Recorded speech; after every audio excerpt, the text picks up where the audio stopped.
Jadi sekarang ini kita sembang-sembang santai dengan Puan Zaharina, ataupun orang Sabah panggil dia si Dom lah, kan? Jadi soalan dia satu, kenapa daripada Zaharina kenapa panggil Dom? Oh, ini pasal nama lah dulu. Ya, pasal nama dulu. Okey. Okey, nama diberi Zaharina binti Masair. Okey.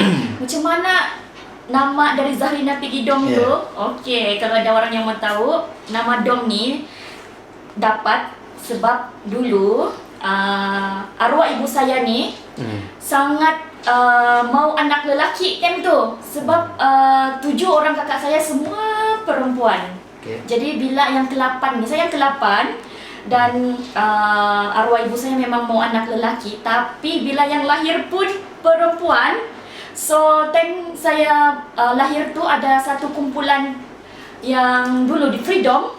So kerana kumpulan Freedom tu bilang arwah mak saya perempuan, so dorang mama saya panggillah saya Dom. Itulah kenapa nama saya dari Zarina pergi Dom. Jadi adik-beradik semua? Adik-beradik semua perempuan, 8 perempuan, dan saya adalah anak bongsu yang terakhir lah perempuan. Oh, Ya. Okey, satu sebab kita tahu Dom lah kan. Dom ni dia buat bisnes, dia lebih kepada apa? Pembangunan produk kan. Ya, betul. Dan LZ Industry di Kudat ni sejak bila lagi dan macam mana boleh terbentuknya? Okey, lahirnya LZ Industry ni bukan seperti sekarang lah. Saya dulu bekerja di salah sebuah bank selama 8 tahun. And then saya memulakan perniagaan secara kecil-kecilan lah, iaitu saya buat sabun homemade. Sabun homemade iaitu sabun tem tu saya buat sabun daripada ekstrak gamat. Ekstrak gamat. So dari sana saya buat secara homemade dan mendapat sambutan lah produk tu. Sabun saja saya dapat banyak stokis agent di Sabah, di Sarawak dan di Semenanjung juga. Dia sabun apa tu? Sabun buku. Ya, sabun buku. Okay. Dan yang saya namakan LZ Magic Soap pada tahun 2016. So bila saya punya sabun tu ada sambutan daripada agent-agent stokis, so saya resign daripada kerja saya lah, iaitu kerja di bank tu, and then fokus buat produk kosmetik ni. Tapi bila saya nampak produk ni mendapat sambutan, saya mulai mencari inisiatif daripada rumah dan berpindahlah mencari premis. So pada masa itu saya buat kertas kerja lah kepada pegawai daerah Kudat, iaitu Encik, saya ingat lagi Encik Sabdin Ibrahim lah. Terima kasih Encik Sabdin Ibrahim di Kudat pada masa tu yang menerima idea saya, di mana kilang kosmetik ni belum ada di Kudat. So saya buat kertas kerja dan saya dapatlah tempat di Pusat Perindustrian Desa Kudat ni, dan dari sanalah titik tolaknya tertubuhnya LZ Industry Sendirian Berhad. Oh, mula-mula target mau buat kedai lah sebenarnya kami memang terus target kilang gitu. Kita tidak target terus kilang, tapi oleh kerana sabun saya tu mendapat sambutan, so saya mencari inisiatif dan idea lah untuk memproses di tempat yang lebih besar. So melalui proses tu kita kena ikut spesifikasi GMP, KKM. So memang daripada homemade kita ikut peraturan kosmetik lah di kilang ni. Macam tu. So perlahan-lahan dari situ, selain produk syarikat, kami juga membuat produk-produk usahawan pula. Okey. Sebab kita tahu di Kudat ni kan dia hujung dunia Malaysia lah. Ya, betul. Kan? Jadi macam mana dari segi sambutan ataupun paling jauh yang membuat produk di sini dari mana? Okey, kita pernah mendapat juga customer daripada Brunei dan Indonesia juga, dan Singapura pun pernah juga kami post produk ke sana. So sambutan tu lebih banyak daripada daerah saya sendiri, iaitu Sabah, dan Semenanjung pun kita ada customer juga daripada Semenanjung. Alhamdulillah pada setakat ini sambutan tu amat memberangsangkan jugalah yang membuat produk dan R&D di kilang ini. Kita sambung lagi. Okey, satu untuk soalan yang santai lah. kita tahu jadi usahawan ini dia bukan senang kan. Ya. So, dia macam apa? Kejap di atas, kejap di bawah, kejap pusing sana, kejap pusing sini. Jadi dalam industri keusahawanan nih, terutamanya dalam kira macam kilang apa semua ini kan, sebelum masuk dalam ini industri, apa dia punya ujian yang mungkin terbesar, dan ketika berada dalam industri keusahawanan nih, apa ujian dia yang terbesar dan yang sekarang ini lah yang mungkin berat. Okey. Setakat ini kalau cakap pasal ujian, memang bukan saya saja, mungkin saya akui usahawan-usahawan lain pun masing-masing ada ujian dan cabaran dia masing-masing lah kan. Untuk saya pula, kalau cakap ujian tu sebenarnya memang banyak jugalah. Tapi sekarang ni saya ingin berkongsi lah. Ada orang tanya sudah kan, so kita berkongsi lah sedikit ujian-ujian yang pernah kita lalui dalam membina LZ Industri Semen Berat ni. Ujian yang pertama adalah ujian dari segi pembangunan syarikat itu sendiri. Saya bermula, saya mempunyai impian yang besar, tetapi bermula dengan insan yang kerdil. So, ujian itu adalah di mana bila kita mau membangunkan syarikat.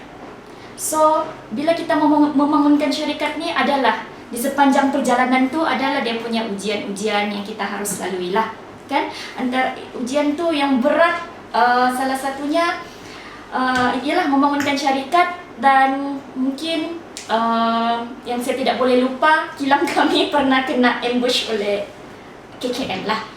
So dan KKM tu ada bagi tahulah, mereka datang ambush pun hasil daripada aduan usahawan yang lain. Tahun bila? Tahun 2020. Kejap, 2020. Oh, 2021 10 PKP itulah. Ya, 10 PKP itu. Bayangkan, 10 orang sibuk-sibuk memikirkan bisnes masing-masing untuk membangunkan. Kilang kami pula dilaporkan kepada pihak KKM untuk di-ambush. Jadi saya terima dengan hati yang terbuka, tiada masalah lah, saya terima.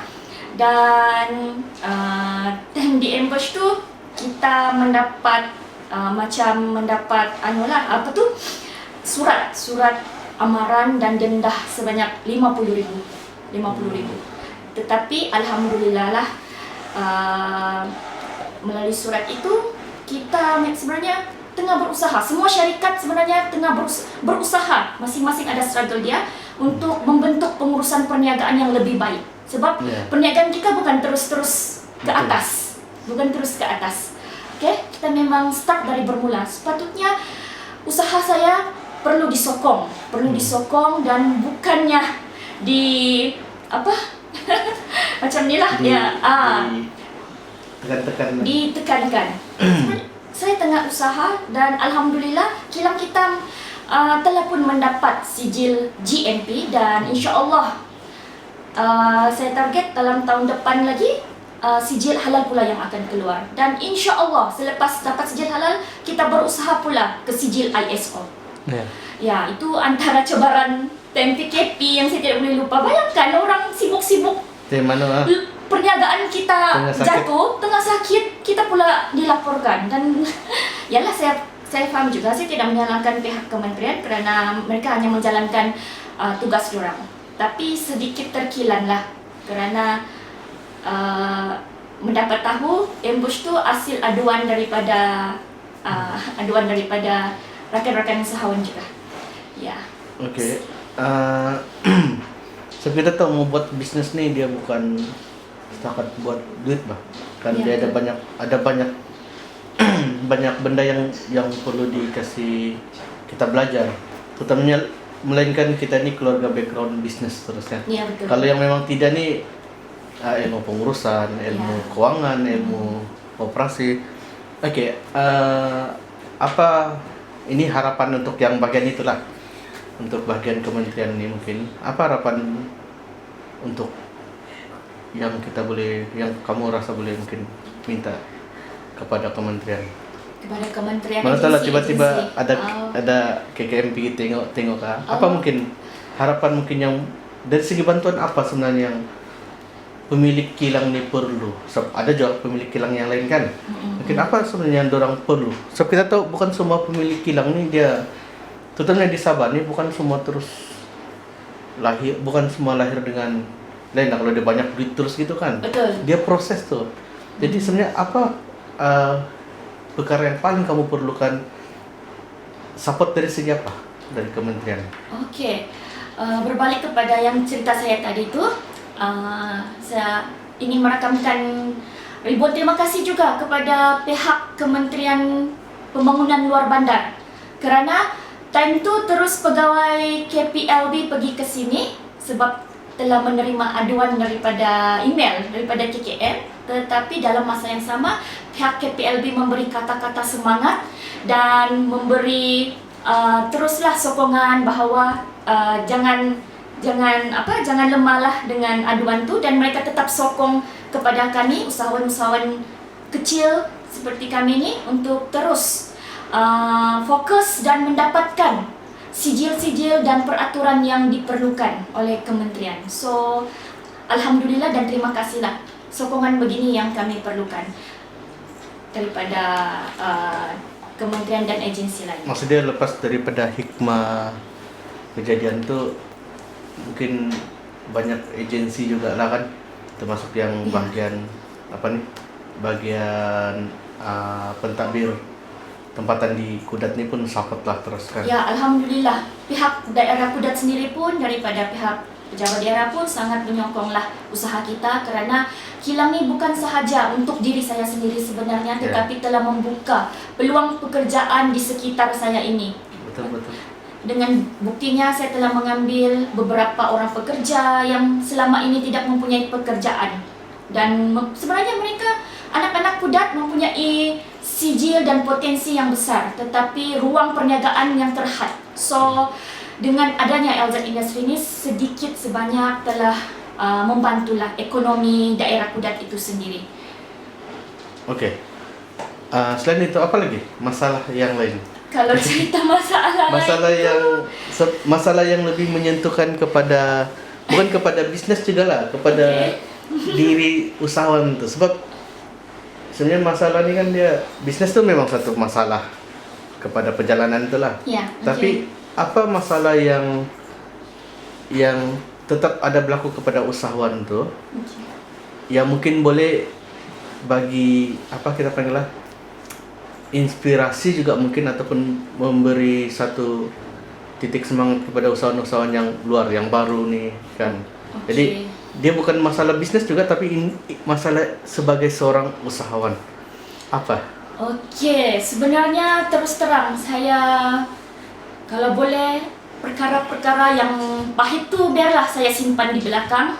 Tapi jika saya share ini ada memberi manfaat kepada usahawan-usahawan lain, saya dengan hati terbuka ingin berkongsilah apa kisah di sebalik kisah pahit lah kan soalan dia yang saya sendiri dan LZ Industri pernah hadapi.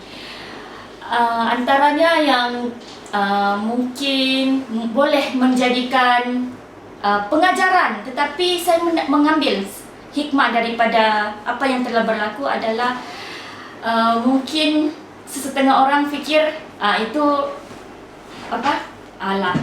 perkara biasa saja, tapi bagi saya memberikan impak dan kenangan, dan juga sedikit pengajaran dan hikmah tersembunyi yang saya perlu ambil, iaitu tidak apalah jika ini memberi kepada yang melihat tentang ilmu yang tidak baiklah, ilmu yang tidak murni.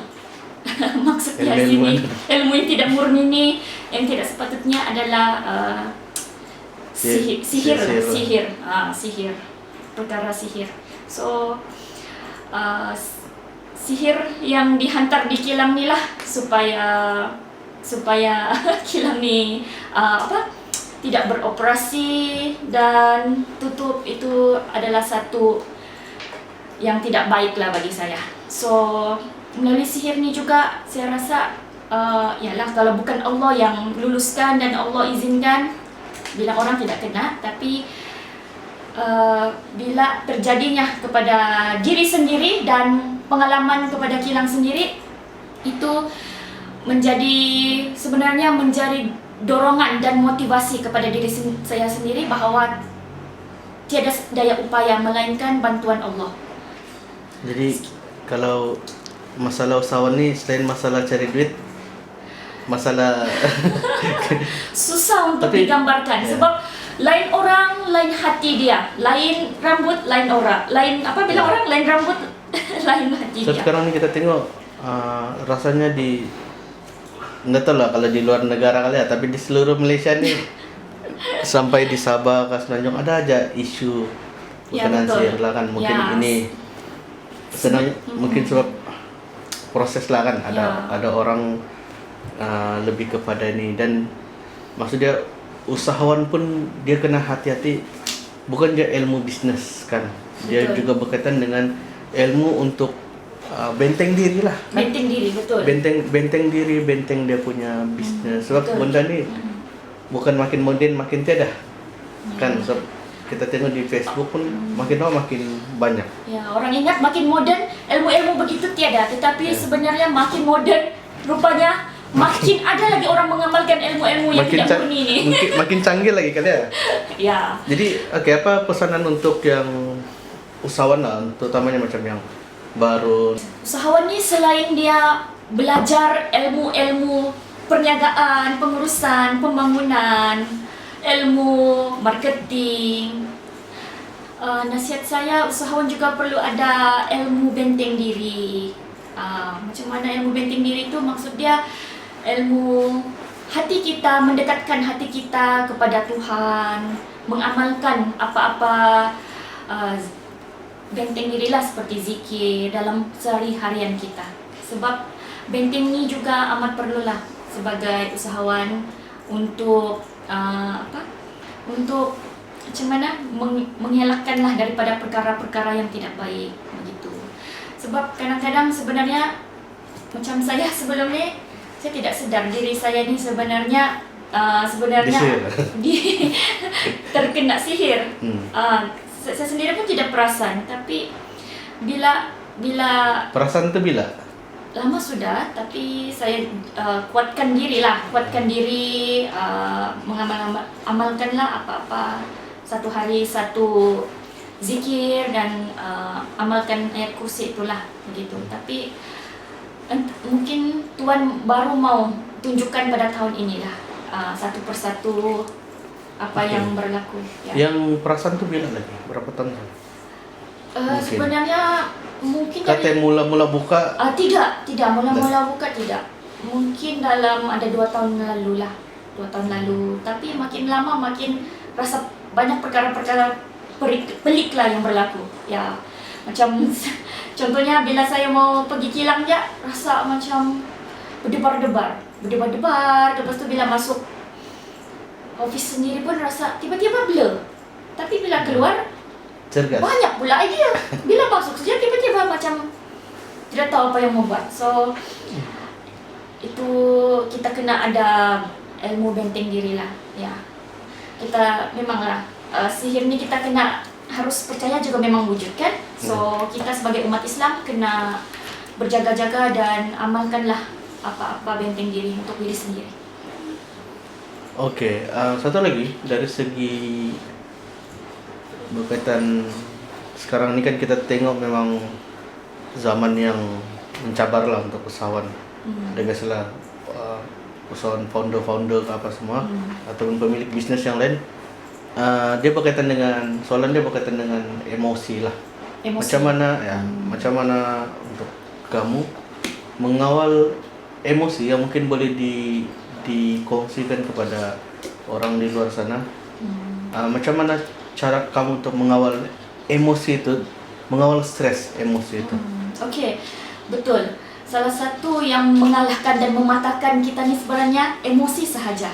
Bila kita bijak mengawal emosi, berjayalah kita. So bagi cara saya mengawal emosi itu adalah salah satunya bila ada perasaan yang tidak bagus tu, kita ambil masa bertenang dan bersabar. Itu dia punya petua, kena banyak bersabar. Kalau kita tidak sabar, memang dari situlah titik tolaknya banyak macam-macam berlaku. Contohnya kalau emosi marah, kita marah saja, mesti ada efek marah tuh. So, cara saya adalah bertenang dan kembali kepada Allah lah. Jika ada perkara-perkara yang tidak bagus tuh, kita serahkan kepada Allah. Nanti macam mana? Beginilah, kita sudah buat dan kita serah kepada Allah. Pandailah Allah atur tuh. Itu saja saya punya konsep. Oke. Nasihat kepada yang tengah emosi sekarang? Nasihat kepada yang emosi? Mungkin ada usahawan yang level emosi dia mungkin level 4 sudah kali ya? Level 4? Oke, kepada level yang... berat-berat sudah. Jadi, apa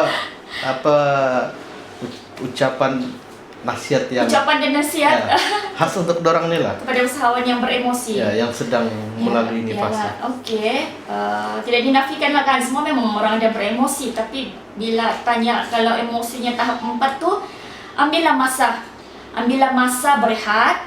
Dalam masa berehat tuh ambil juga masa untuk bermuhasabah diri untuk diri kita sendiri. Sebab masa bermuhasabah diri inilah adalah masa yang sesuai untuk kita kenal diri kita sendiri, kenal kenapa ini terjadi, kenapa kita beremosi. Dan percayalah, bila kita bermuhasabah diri, di sanalah petunjuk yang ada Tuhan akan berikan. So, kita sebagai manusia ikut saja apa yang sudah dilorongkan tuh, ikut saja jalan ini. Jangan lawan arah. So, nasihat saya bertenang dan bermuhasabah diri lah. Oke, kita masuk balik kepada bisnes lah kan. Kita masuk balik kepada bisnes. Oke, kita sambung lagi. Oke, di depan sini ada beberapa produk yang kamu punya sendiri kan? Iya, betul. Produk daripada kilang dan adalah produk daripada LZ sendiri. Coba terangkan sedikit apa-apa yang produk kamu ada nih mungkin. Oke. Produk yang ada di sini ni adalah produk berasaskan abalone. Yang ini adalah serum, di mana serum ni saya buat dua, iaitu anti-aging dengan pigment. Dan ini adalah kajian produk saya. Memandangkan sekarang ni saya tengah mengambil kos diploma advance in skincare. So, dalam masa yang sama saya belajar, tetapi saya create produk formulasi yang sesuai untuk kulit-kulit manusia. So, ini antara produk yang kita buat, serum. Kita ada juga shampoo organik, kita guna EO. Kita ada juga body mist, lip tint, dan ini juga produk kopi, di mana produk ni sudah berada di 13 cawangan Pataras, dan kita juga letak di supermarket daerah Kudat, dan ada juga di cawangan Shell di daerah KK lah. Okay. Kita juga ada sabun kelapa coconut soap, dan target kita adalah sekarang ni untuk memasuki farmasi pula. Saya tengah dalam usaha untuk memasukkan produk kita ke farmasi, insya-Allah. Oke. Untuk yang mau buat produk di sini lah, di kilang nih, macam mana prosesnya? Oke, untuk yang berminat membuat produk jenama sendiri di kilang kami, itu di LZ Industri Sdn Bhd, cara dia yang pertama, kita boleh buat R&D sampel terlebih dahulu. Jika anda receive sampel dan bersetuju dengan sampel, kita akan proceed lah produk, di mana MOQ kami sangat rendah, di mana target kami adalah kepada usahawan yang ingin memulakan perniagaan tetapi mempunyai modal yang rendah. MOQ kami hanya 50 pieces sahaja. So, bolehlah cari kami, jangan segan, jangan malu, boleh cari kami untuk membuat produk dan memulakan bisnes kecil-kecilan anda sekarang. Tidak mustahil, anda bermula kecil, satu hari nanti kita sama-sama berjaya, insya-Allah. Oke, kita kembali lagi. Oke, soalan terakhir. Satu adalah harapan dan juga mungkin target atau perancangan akan datang LZ Industri inilah. Apa plan dia? Oke. Harapan saya di masa akan datang, di mana LZ Industri terus membangun dengan adanya membuka lagi sebuah kilang kosmetik yang lebih besar, dan melalui ini juga memberi peluang pula pekerjaan-pekerjaan kepada peluang-peluang pekerjaan di sekeliling daerah Kudat. Dan selain itu juga harapan saya adalah lebih ramai lagi usahawan yang membuat produk di kilang kami. Dalam masa yang sama, kami pula dapat membantu usahawan yang mempunyai keinginan berniaga tetapi tidak tahu cara, dan melahirkan usahawan lebih ramai selepas ini, InsyaAllah. Okey. Macam mana cara orang untuk mau kontak, mau hubungi kamu lah? Okey. Jika anda berminat membuat produk jenama sendiri di kilang kami, bolehlah kontak saya melalui laman web iaitu www.jenamasendiribborneo.com, atau terus hubungi kami punya nombor HQ 010 825 3679 atau 010 660 5679, dan terus boleh tengok gambar-gambar di IG kami Jenama Sendiri Borneo, dan di Facebook kami LZ Cosmetic. Okey. Sampai itu aja untuk kita punya program santai untuk Sabah Anda Temai ini. Jadi Sabah Anda Temai pun harap semoga LZ Industri pun makin tambah makin tambah akan terus berjaya. Amin. Dan juga Benteng pun makin tambah kuat, semangat pun tambah kuat. Semangat makin kuat ya, semestinya. Sebab semua tu pun akan membantu juga bukan kepada LZ Industri tetapi juga industri di Sabah ni lah kan. Betul. Jadi makin banyak usahawan ni, makin banyak juga peluang pekerjaan. Itu dia punya, kita punya misi perjalanan. Jadi kita akan mungkin berjumpa lagi lah pada masa akan datang. Dan bye bye, itu je lah. Okey, bye-bye. Bye. Jumpa lagi.